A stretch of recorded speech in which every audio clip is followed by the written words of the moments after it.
Shalom, selamat pagi Bapak Ibu Saudara yang kekasih di dalam Tuhan. Selamat berjumpa kembali dalam Renungan Harian Teraya edisi Kamis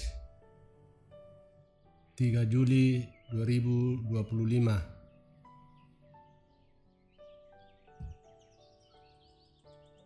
Kita bersyukur oleh karena pemeliharaan dan penyertaan Tuhan sehingga pada saat ini kita masih diberikan waktu dan kesempatan untuk menikmati hari baru, hari karunia Tuhan.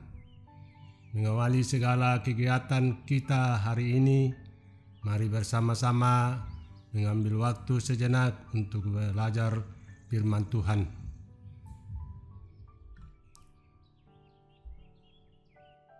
Bacaan kita hari ini terdapat dalam 2 Raja-Raja pasal 4 ayat 8 sampai 10.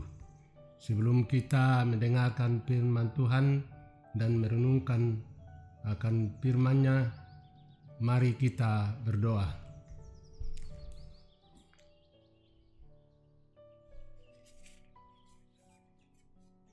Segala puji syukur dan terima kasih ya Tuhan Allah Bapa di surga. Kami datang tunduk kepala di hadapan-Mu pada pagi ini. Kami datang mengucap syukur, mensyukuri atas segala kasih dan kemurahan Tuhan, pimpinan Tuhan, penyertaan Tuhan hingga pada pagi ini. Tuhan sudah membangunkan kami dengan kekuatan-kekuatan baru, membangunkan tubuh yang sehat tak kurang suatu apa-apa. Itulah yang kami tetap syukuri dalam hidup ini, bahwa Tuhan tidak pernah meninggalkan kami sedikit pun dalam hidup ini. Tuhan, pada pagi ini kami mau membaca sebagian daripada firman-Mu. Bukalah pintu hati kami, sucikan hati kami, sehingga kami layak untuk menerima firman-Mu. Di dalam nama Yesus kami datang bersyukur dan berterima kasih. Amin.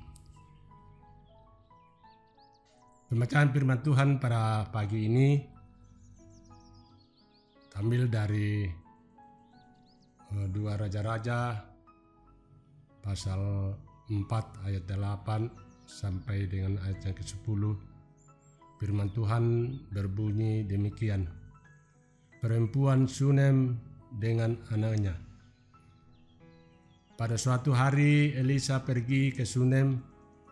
Di sana tinggal seorang perempuan kaya yang mengundang dia makan.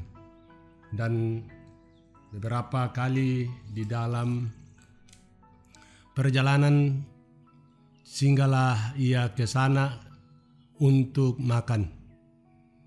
Berkatalah perempuan itu kepada suaminya, "Sesungguhnya aku sudah tahu bahwa orang yang selalu datang kepada kita itu adalah abdi Allah yang kudus. Baiklah kita membuat sebuah kamar atas yang kecil yang berdinding batu, dan baiklah kita menaruh di sana baginya sebuah tempat tidur, sebuah meja, sebuah kursi, dan sebuah kandil. Maka apabila ia datang kepada kita, ia boleh masuk ke sana." Demikianlah firman Tuhan yang kita baca pada pagi ini. Dan dari keseruan pembacaan ini, kita akan diberi satu tema, yaitu mengenal hadirat Tuhan. Mengenal hadirat Tuhan, untandai olo malabina puang.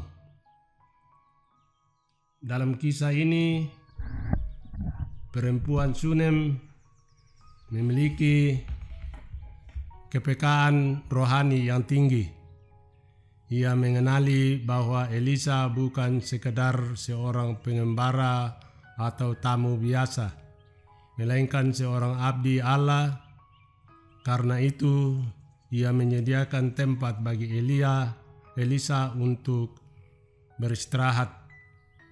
tindakan perempuan Sunem itu bukan hanya tindakan keramat-tamahan, tetapi juga sebagai bentuk penghormatan kepada Allah.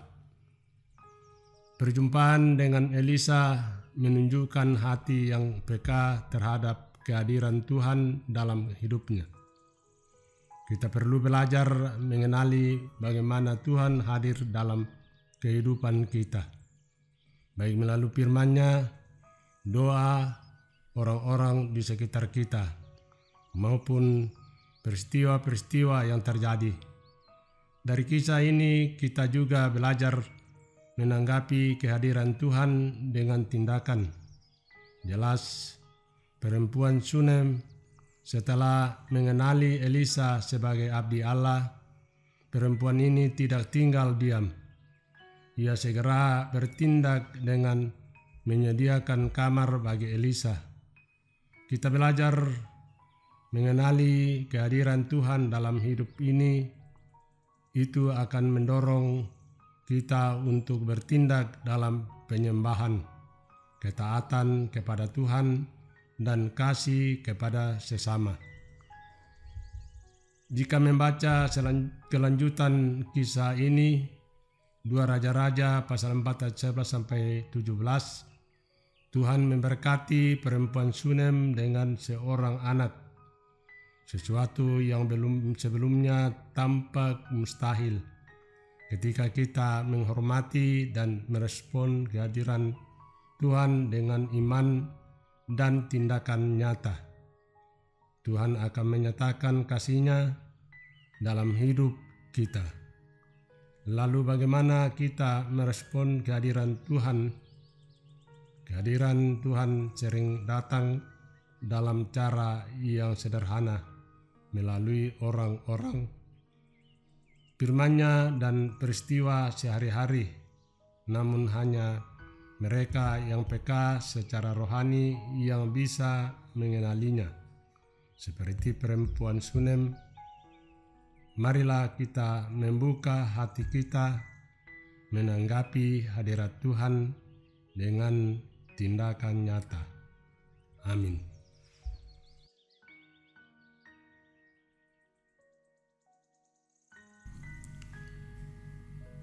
Mari kita berdoa. Kami datang lagi mengucap syukur di hadapan-Mu, ya Tuhan, atas waktu yang Tuhan berikan kami sejenak.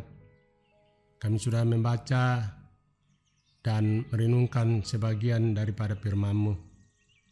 Biarlah firman-Mu boleh menjadi bahagian, menjadi terang, menjadi sulu di dalam seluruh kehidupan kami, untuk menerangi hidup yang Tuhan masih anugerahkan kepada kami semua.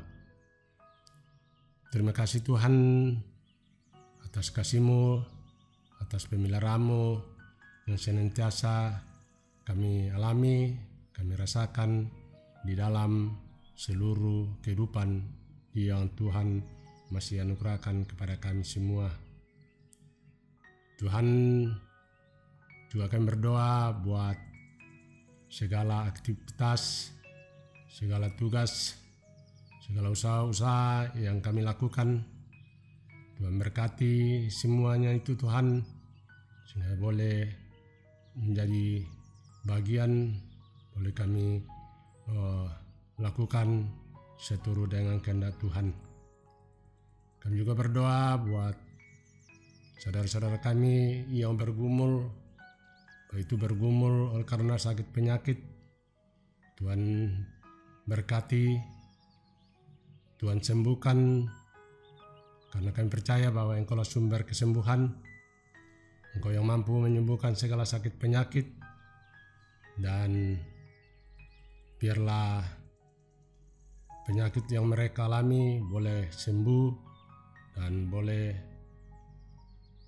kembali sehat kembali. Terima kasih Tuhan.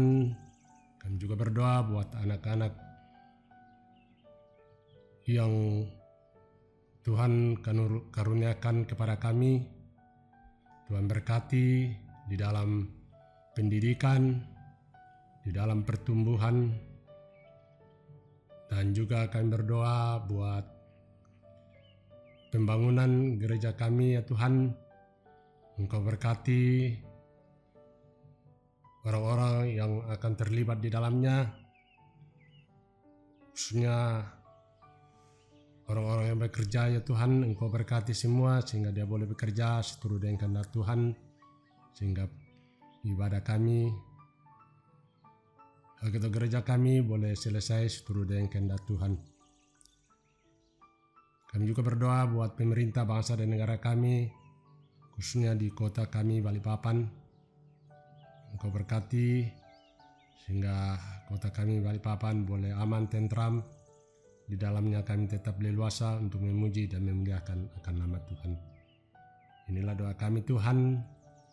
Terima doa ini di dalam nama Yesus kami berdoa. Amin. Demikianlah renungan harian Toraya pada hari ini dari Jemaat Laharoi Balikpapan. Kiranya kita semua tetap setia mendengarkan firman Tuhan dan senantiasa diberkati oleh Tuhan dalam menjalani hari-hari kehidupan kita. Sampai jumpa pada perenungan harian berikutnya. Tuhan Yesus memberkati. Shalom.